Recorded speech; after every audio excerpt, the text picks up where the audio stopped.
అందరికీ నమస్కారం. ఈ రోజుల్లో అకౌంట్లో డబ్బులు కొట్టేస్తున్నారు, అకౌంట్లో డబ్బులు వెళ్ళిపోతుంది మాకు తెలియకుండానే.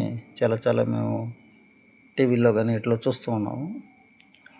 ఆన్లైన్లో ఏదన్నా మనకు మన నిత్యావసరాలకి మన ఇబ్బందులు ఉన్నప్పుడు ఏదైనా బ్యాంక్ నుంచో లేకపోతే ఇంకేదైనా చిన్న వ్యాపారాల నుంచో డబ్బులు తీసుకొని మనం మన కుటుంబ అవసరాలను గడుపుతూ ఉంటాం.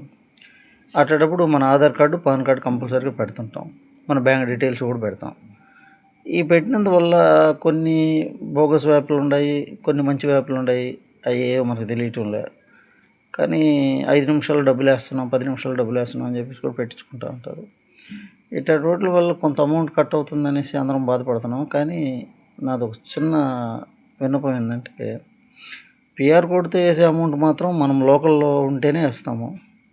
ఇప్పుడు బయట ఎవరికైనా వేయాలి, ఒక వేరే ఊర్లో ఉన్నాడు, ఒక హైదరాబాదో విజయవాడ ఎక్కడో ఉన్నాడు మా ఫ్రెండు, అతనికి నేను అమౌంట్ వేయాలి.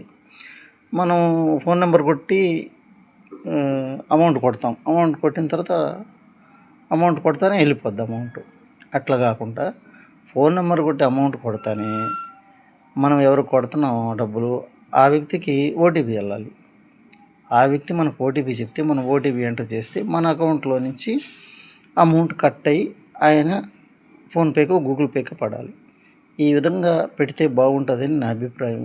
ఇలా పెడితే ఇంకా ఇటువంటి ఘరానా మోసాల నుంచి మనము సేఫ్ అవ్వచ్చు, మనల్ని మనం కాపాడుకోవచ్చు. ఎందుకంటే ఎవరైనా మన అకౌంట్లో నుంచి డబ్బులు కొట్టాలంటే మనకు ఓటీపీ వస్తుంది. ఓటీపీ మనం చెప్తేనే అతనికి డబ్బులు రిలీజ్ అవ్వాలి.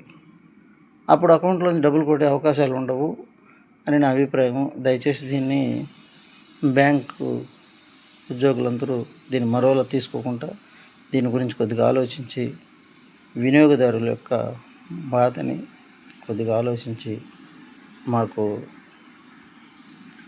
తగు న్యాయం జరిపించవలసిందిగా కోరుతున్నాము. Thank you. దీని గురించి మరోలా అనుకోకండి.